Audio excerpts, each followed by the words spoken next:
suppose with this Mustang's Pooh guy is going back to Forza Horizon 3 with another rally car build. This time with the Mercedes 190E. Very, very good car, this one. I do appreciate it.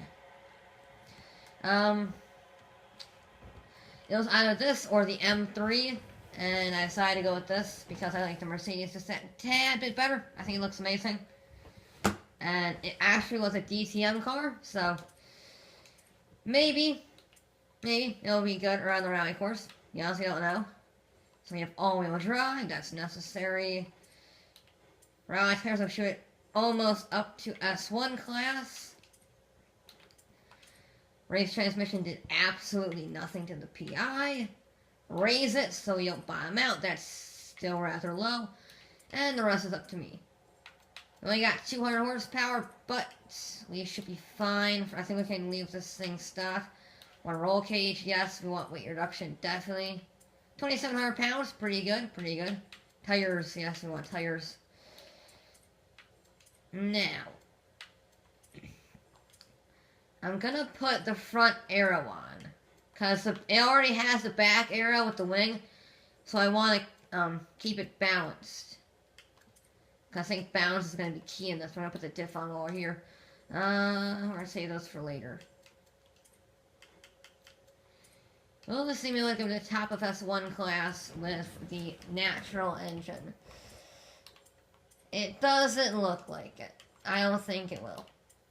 We're at the 862, but we're not really climbing high enough. Oh, we only have 300 horsepower.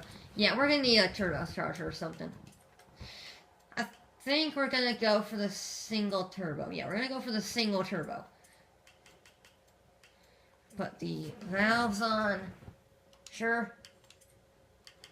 We can fit the engine block, which will increase the displacement and the power. Oh, we can't put that on. Okay, well, there's 464 horsepower. Actually, not that much. I was expecting a little more from the Mercedes.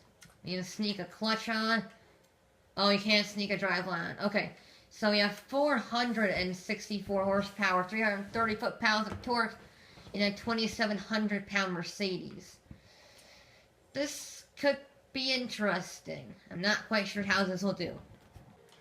Okay, the Mercedes has to be a 220.808 set by the Interceptor, the Ford Falcon XY. It can go flat out in areas that some of these vehicles just can't. Most likely down to the downforce and the fact that this vehicle was originally a DTM vehicle, so it should be very good around the corners. My big concern though is the bumps. The bumps will probably cause a lot of issues for this vehicle because, well, it's very low to the ground. Unlike the Falcon and the Nissan, it does not have gigantic amounts of ground clearance, so it may struggle on the bumpy sections. But it's just so fast around the corners. Yeah, it's not the most graceful of landings, but it's just so good on the corners. I mean, I kind of let off the brakes there because I thought I could carry a little bit too much speed, and then I realized I didn't carry enough speed. So I let off the brakes and I hit the wall. But, also it's a little slow to the water, 100 miles an hour. 11 miles an hour slower than most of the vehicles that can go around here. We can't carry 156 around that corner, which is pretty impressive. And keep in mind, this is with 450 odd horsepower. It's got 1,100 horsepower less than the Raptor. Ooh, I way outbrake myself for that one. Way outbrake myself. Yeah, I need to brake a little bit before that hill, because that hill is a tricky thing to get the braking point right. It's arguably one of the hardest braking points on this track. Okay, yeah, I just don't think the corner speed will be able to make up for the lack of speed, because this thing is a little slow, a little sluggish. The only reason it's able to go as fast as it does on the normal sections is because it can carry so much corner speed. But that's really it. We're going decently fast, 170. 170 very easily around there. So we will carry decent speed through there. 124, solid first attempt. I think there's definitely some time to be made up, but I have a sneaky suspicion this will not be a top tier vehicle. Okay, there's a few areas I could probably improve upon. I did outbrake myself twice on the circuit, so if I don't do that, maybe I'll be fine. But I don't think I can just shave off 4 seconds by doing that. I would have to get a near perfect run in order to shave off 30 seconds, or 3 seconds, 4 seconds. Because this thing, as much as I really do like it, not that fast around here. I mean, it is 30 seconds faster than the Raptor, but that's a giant pickup truck. So, kind of makes sense that it's a little bit faster than that. So our real benchmark, I think, is going to be the Nissan, because it's much better than the Lotus. The Lotus has struggled around here. I don't know why the Lotus struggled so much, but there you go. Much better through there, much better. But then we come across this water bit and it just slows us down too much. Carrying a little bit more speed through there this time, but it just goes way too slow through there. Way too slow. Carry the speed, carry the speed, carry the speed. 155. Move on the grass, it's fine. 166 into the water. That's pretty much on par with the rest of the vehicles in this series. So the Mercedes is right up there. And brake. A little bit better on the brakes, but still not enough. I think it's slowed down enough. I had a little bit of air time and that caused me some problems. So we'll try to do better on that next round. Carrying a bit more speed through that corner. But not going massively faster. Then we get slowed way down to less than 90 miles an hour through the water splash. That water splash is a bit of a beast for some of these vehicles. Yeah, we're just not very fast, unfortunately. We do start to pick up speed as we go down this hill, but that's only because we're going downhill.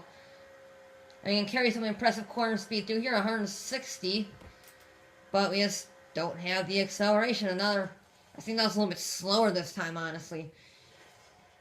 Yeah, much slower. So far 2:24.9 still stands as our fastest time, and I'm not sure where we can make up some speed. Final run for the Mercedes 190 Evolution. I don't think this vehicle is going to get there. It's very close to the Mazda RX-7 with the quad motor in it. But the Mazda's just that little bit better. Just that little bit nicer. A little bit faster. Does have 300 more horsepower, so the fact that it's anywhere near it is a bit of an amazement to me. But yeah. Not the cleanest of runs through there, but I think that was slightly faster than the last 2 times.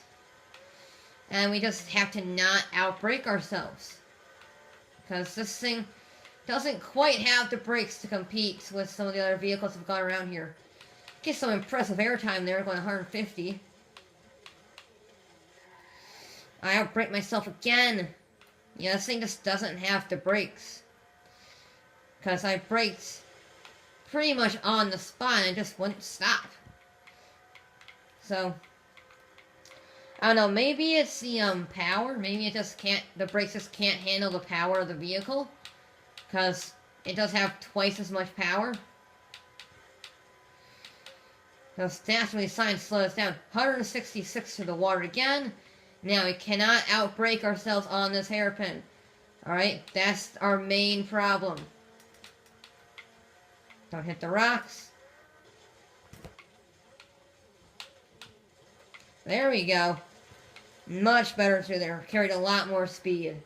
Well, I should say we carried more speed, but we didn't stop as suddenly. So, I think that was much better on the hairpin end.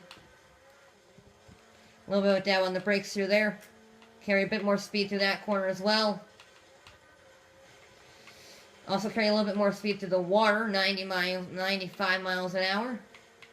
Trim the trees a little bit. We're a little bit off to the right, but we avoided everything. I think we are going faster this time around. But I don't think it'll be enough to crack the Nissan, but will be enough to crack the Mazda. We will have to wait and see because it's very close. But no cigar. 224.778. Shaved off 0.2 of a second on that one. Yeah, that's a little bit unfortunate for the Mercedes. Just didn't have the power of it, you know? It was just lacking that straight line speed. And now on to the time. A 224.776 will put it in 6th place. 0.6 of a second slower than the Ford Crown Victoria police car, but still 3 seconds faster than the Shelby Raptor. So, yeah, the Mercedes 190E, it just was lacking that straight line speed.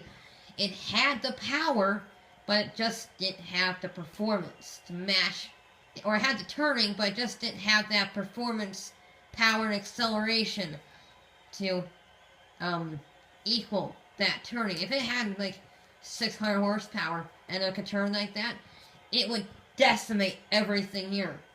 But it just doesn't have enough power, and therefore it goes into 6th place. But anyways, that's it for this episode of Forza Horizon 3. Back with more.